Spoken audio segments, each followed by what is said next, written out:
Usually when we do a chalk talk, I'm having to break down passing concepts, different route combinations, keying in on this, that, and the third.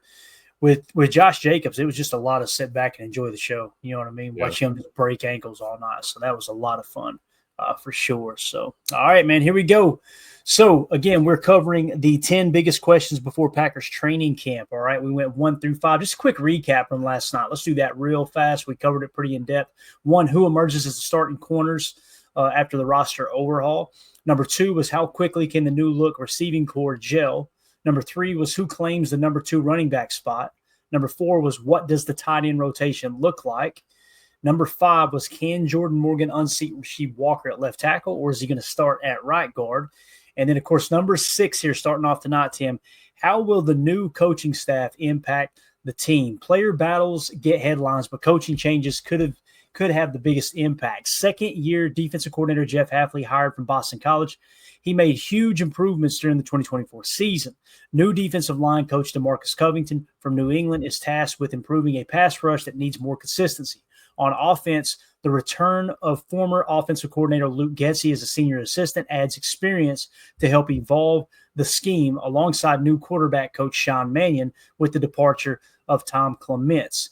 This infusion of new ideas could be what the team needs, but player adaptation to the new systems will be a key indicator of their readiness. Let's start off with kind of the defensive side of the ball here, Tim. People hear new coaching staff, they go, hey, that's not a new coaching staff. Hafley was here last year. True. But when you add DeMarcus Covington into the mix, former DC, one of those guys that just soared through Bill Belichick's coaching staff over the years, he's stepping in to try to revamp this defensive line just a touch. I'm really, really excited to see what he brings to the table. I know you've talked time and time again about listening to Coach Rabrovich at training camp and how colorful the language was, right?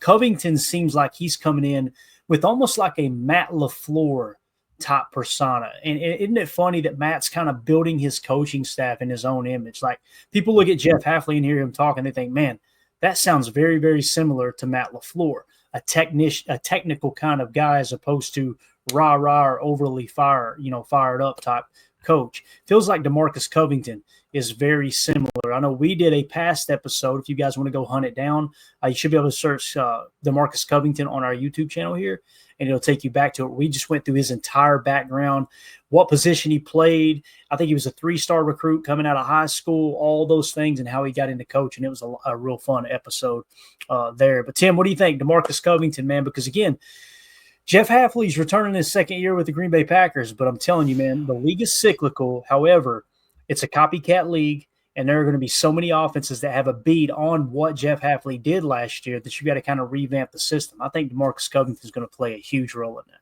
I agree. And I think it speaks to his experience. You know, we talk about his time in New England and the fact that, you know, one of the earlier comments he had, when it was announced that he was coming here to Green Bay was he looked forward to, being able to go back to some of those 34 looks at times to kind of keep things fresh and not just always be in that traditional 4-3. And we did a little bit of that last year, but I think, with Coach Covington coming in here this year, we're going to see that really impact this defense. And it's going to be fun to see him working with Coach Ogobasi as well, especially with the D-line group. So like you said, some new faces here, some familiar faces returning. I think it's a good recipe for success because like you said, there's a lot on tape after 1 year in Hafley's system. And I'm sure, the other 31 teams in this league are getting ready to scheme against it. So I think having some fresh perspective and a fresh style there is going to be awesome, really. And just because he's not as loud and colorful as maybe some of the other guys we've had through here doesn't mean he's not an intense dude. And I get that vibe from Hafley too. Hafley's a really well-spoken guy, not all fire and brimstone, but you can tell he's serious and he's intense. And I think these guys are all going to click well on Matt's staff this year for sure. Yeah, definitely. And, when you talk about the defensive line, for whatever reason, man, people think this defensive line was horrible last year. And I sent a series of tweets out earlier today, and boy, it was fun getting the reaction. The tweet that I put out, Tim, is the Packers finished the NFL season 9th in sacks. Rashawn Gary led the team. He led the team with 52 pressures, 25 more than the next Packer closest to him. on the defensive line there. The Packers finished second in run defense. Rashawn Gary led the defensive line in run stops. Here are a handful of those plays. We're going to be doing a Rashawn Gary chalk talk coming up very, very soon.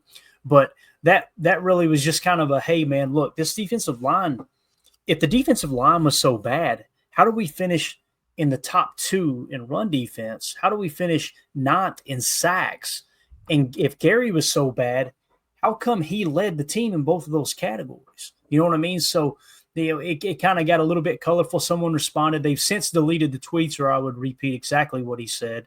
I think one of the tweets stayed up. He said, 52 pressures, but only 7.5 sacks. He needs to get home for what he's paid. He needs to have double that sack total. And this is what I said back. I said, how freely people express their ignorance is mind-boggling. Ever since Matt LaFleur arrived, his defense, under 3 different defensive coordinators, have had a heavy defensive line rotation. Gary was healthy all year and played only 58.4% of the defensive snaps. If he had the same amount of pass rushes as TJ Watt, he finishes with 11 sacks, the same as Watt, while recording 60 run stops, which is 8 more than what TJ Watt would have had at the same amount of snap count. Watt finished with a 9.3% pressure rate, while Gary had a 13.4% pressure rate. Then I went on and said, if Gary had the same amount of snaps as Max Crosby, Gary finishes with 1 more sack and 12 more run stops than Crosby. Crosby finished with a 12.3 pressure rate, while Gary finished with a 13.4. And I just said the Gary hate is just weird at this point. And then, of course, he tweeted back. I hit him back. He said that the reason that Gary didn't have so many snaps had nothing to do with the rotation. It's because he was tapping out. I'm like, cool, man. Give me some timestamps. Show me some timestamps where Rashawn Gary tapped out.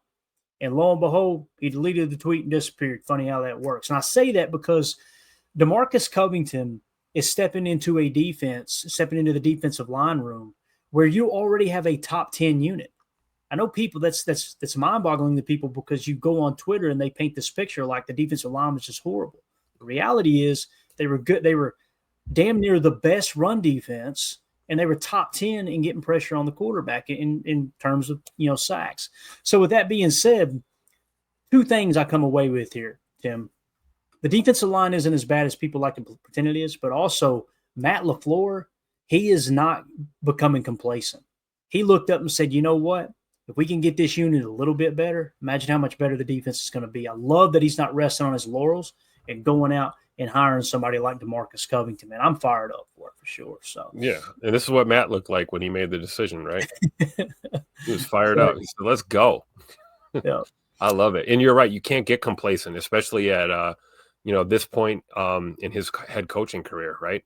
Think of where Matt's at right now. All that's left is to get us over the hump, right? We got to get out of the NFC, get to a big one, and then bring Lombardi home, And if you start, hell, we saw it a little bit with Coach McCarthy. You gotta call it. If you see it, you got to say it, right?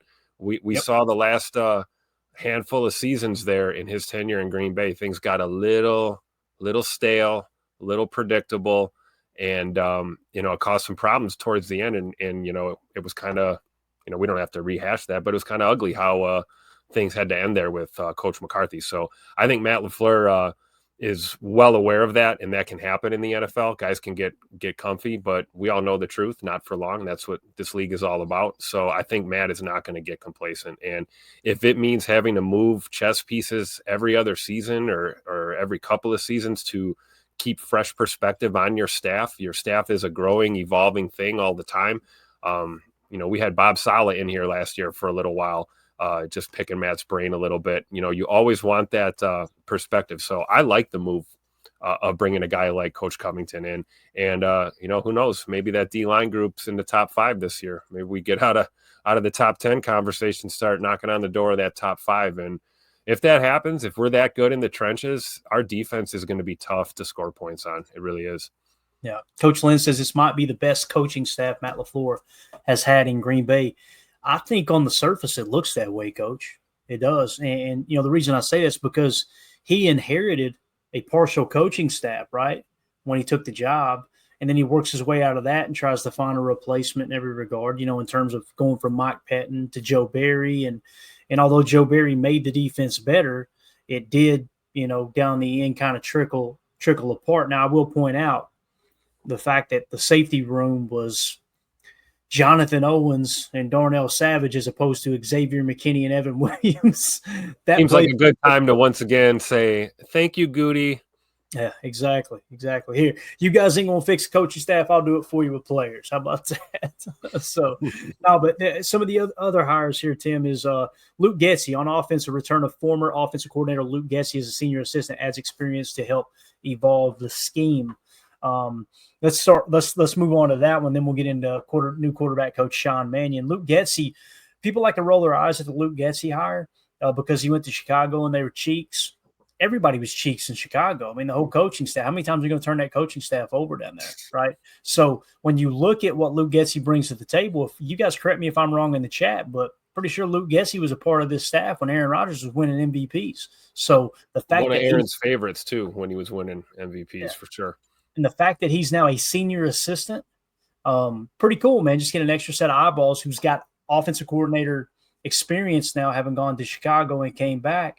And like I said, worked firsthand with this offense and Aaron Rodgers putting together MVP, MVP type season. So I'm excited about Luke Getsy being back. What do you think, man? Me too. I'm just thinking about it right now. You got Coach LaFleur, you got Steno, and you got Luke Getsy, man. It's the three amigos for sure. And that, combined with some of the other familiar faces that are returning on this offensive side of the staff, I'm excited. If we have a really good shot this year. We saw it a little bit last year at times, but we never quite put it together. I think we could really see ourselves being a complete football team, offensive, defensive, and special teams, all three phases. We talk about it ad nauseum. Players talk about it ad nauseum. Coaches talk about it ad nauseum. But you really do have to be good, at least good in all three phases to really compete in this league. And I think we have the potential to be great at least two out of the three, possibly all three phases. So I'm excited about Luke Getsy coming back in. It'll be really fun to see. I'm sure it'll help kind of, we'll move on to the Sean Mannion talk, who spent some time last year here with us and Coach Clements too. So I think that transition with Tom Clements, retiring for the second and final time, I believe this time. I think he's probably playing golf today. Hopefully he's hitting them well. But yeah, I think that, at this point of the game, I think the moves that were made to formulate this staff are going to prove to be pretty successful. I feel really good about this coaching staff, much like Coach Len mentioned in the chat for sure. And then, of course, the new quarterback coach, Sean Mannion, he was on staff last year, maybe even the year before. I know at least last year he was on the staff, and he got to work under Tom Clements. And I got to be honest with you, man. Tom Clements, listen, he's the quarterback whisperer, right? He done a great job with Aaron. He's pretty much with Aaron his entire time in Green Bay. Steps away when McCarthy gets let go, and then Aaron requests him back in-house. He works with Jordan for a couple of years. Based off of what Jordan did last year, I think I chalk it up to the injuries with the lack of footwork and all the things. Well, we've seen him. We did the chalk talk and watching him hobble around and try to throw passes all season long. The fact that Sean Mannion got to work under Tom Clements, I think, is huge. He got to see one of the best quarterback coaches in the history of the NFL do it firsthand, but also I like the positivity, the positive change here in the fact that Sean Mannion is so what am I trying to say, recently removed from being a backup quarterback in the league that I think he'll probably connect with Jordan Love even better than Tom Clements did. Now, will he have the knowledge that Tom Clements had? That's to be seen, right? So I'm excited about Sean Mannion as well. I think that's a good hire, and I love that it was like on the job training behind Tom Clements, Tim. Yeah, no, I get it for sure. And, I think that's going to help because you think of the talent we have in the age group of this younger team, having a quarterback coach that, isn't that far removed from going out there, putting the pads on himself. I think that's going to bode well. It'll be really interesting to see him working with the Taylor Elgersmas of the team as we go through camp.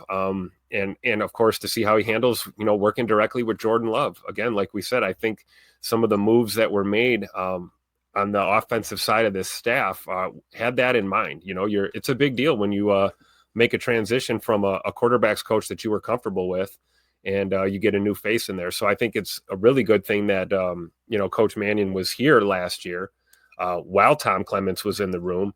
And then, of course, you still got Jason Vrabel as your passing game coordinator. We've got Steno and Matt LaFleur, and then, another familiar face and Luke Getsy coming back. So I think we're going to be just fine on offense. Yeah. Coach Lynn says Emmanuel will put his own spin on the quarterback room.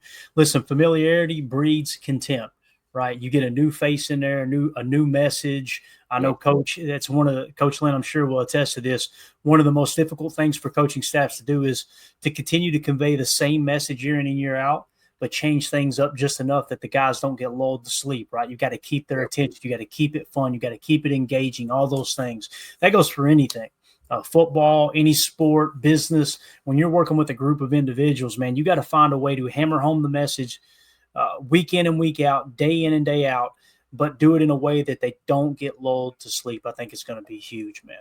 Absolutely huge. You want a great example of that? Look at Coach Searmans, our running backs coach, who's been, a part of this team since 2015 or 16, I believe, and is responsible for some of our really our greatest running backs that we've had in Green Bay over these past, 12, 13 seasons here. And I think that's a testament to what you're talking about, keeping it fresh, keeping guys engaged, no matter whether it's a rookie or it's an experienced veteran. You keep it interesting, and you have that relationship with the rest of your staff where you get the best out of these players. So just want to tip my cap to Coach Searmans, our running backs coach. Definitely. All right, man, we got a bunch of people filing in here. If you would hit that like button on the